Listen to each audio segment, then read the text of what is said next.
Europe 1. Le journal de 8h avec Fanny Marceau. Bonjour Fanny. Bonjour Jacques, bonjour à tous. Écoutez, c'était Donald Trump hier soir à l'issue des pourparlers inédits entre chefs des diplomaties américaines et russes en Arabie Saoudite. Le président américain qui tacle Volodymyr Zelensky et les Européens, je vous traduis ce qu'il dit. J'entends qu'il soit fâché de ne pas avoir de siège à la table des négociations alors qu'ils en ont eu un pendant 3 ans et même bien avant. Cela aurait pu se régler très facilement. Un négociateur débutant, dit-il, aurait pu régler ça il y a des années. Donald Trump n'y va pas de main morte, mais les Européens n'en démordent pas. Ils veulent faire équipe avec les États-Unis pour négocier la paix en Ukraine. C'est ce qu'a déclaré hier la présidente de la Commission européenne, Ursula von der Leyen. Bonjour Arthur Delaborde. Bonjour à tous. Pas question de rester sur la touche. Emmanuel Macron annonce ce matin dans la presse quotidienne régionale qu'il réunit à nouveau plusieurs dirigeants européens et non européens aujourd'hui en visio pour, dit le président, porter leurs solutions et réfléchir, notamment Arthur, à l'hypothèse de l'envoi de troupes en Ukraine. Oui, en fait, pas question d'envoyer des troupes belligérantes sur le front. En revanche, Emmanuel Macron envisage avec les Britanniques de déployer des experts ou des soldats hors de toute zone de conflit pour, dit-il, conforter les Ukrainiens et signer une solidarité.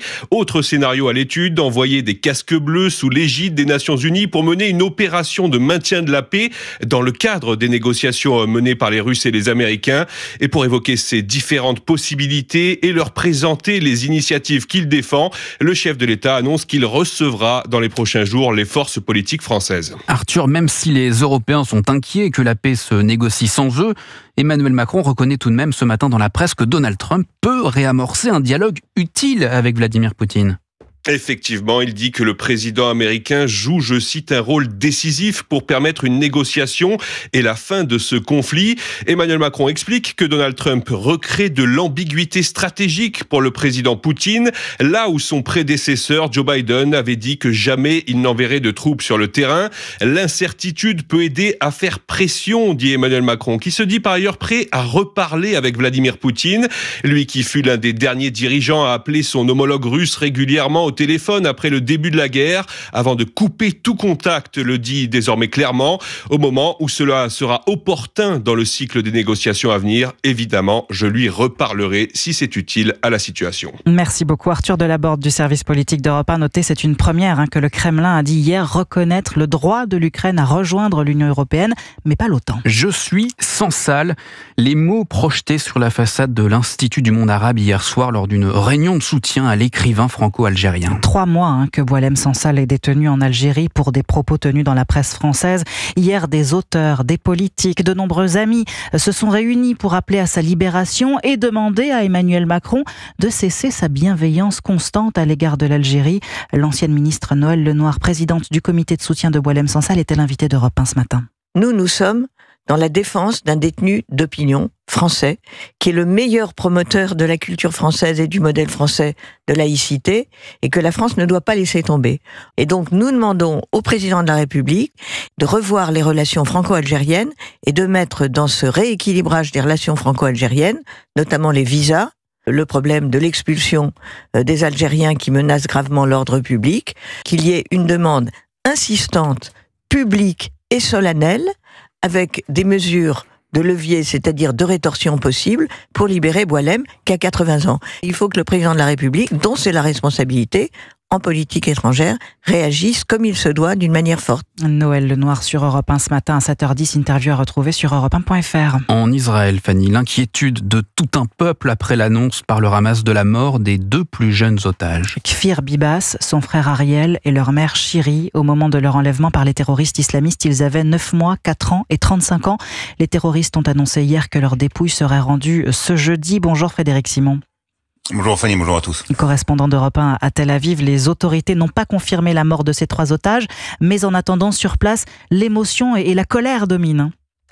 Oui, il faut dire que les chances de revoir en vie Shiri Bibas et ses enfants, Kfir 1 an et Ariel 5 ans, étaient minces, mais l'émotion qui a saisi la société israélienne n'en est pas moins grande. Émotion et colère également, perceptible sur les réseaux sociaux, dans les médias, dans la rue. Le sort des plus jeunes des otages et de leur mère avait bouleversé les Israéliens. Leur enlèvement était devenu l'une des incarnations de la cruauté du Hamas et des autres groupes terroristes. De nombreux Israéliens espéraient encore un dénouement positif, en dépit des estimations pessimistes juste communiqué il y a quelques semaines maintenant par l'armée. Les craintes ont donc été confirmées hier lorsque le porte-parole du Hamas a annoncé que les corps des Bibas seront restitués à Israël demain jeudi dans le cadre de l'accord conclu le mois dernier.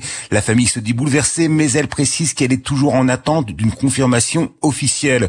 Et puis au dire de ses proches, Yarden Bibas, le mari de Shiri, le père des 2 enfants, lui-même récemment libéré après 15 mois de captivité, n'avait pas perdu totalement espoir. Merci Frédéric Simon en direct de Tel Aviv pour Europe 1. 8h06 et aujourd'hui l'épreuve du feu pour Richard Ferrand. L'ancien président de l'Assemblée nationale va être auditionné toute la matinée à l'Assemblée et au Sénat. Les parlementaires vont décider s'ils acceptent ou non la proposition d'Emmanuel Macron de le nommer à la tête du Conseil constitutionnel. Les députés LR ont d'ores et déjà annoncé qu'ils voteraient contre, reprochant à Richard Ferrand sa trop grande proximité avec le chef de l'État, Alexandre Chauveau.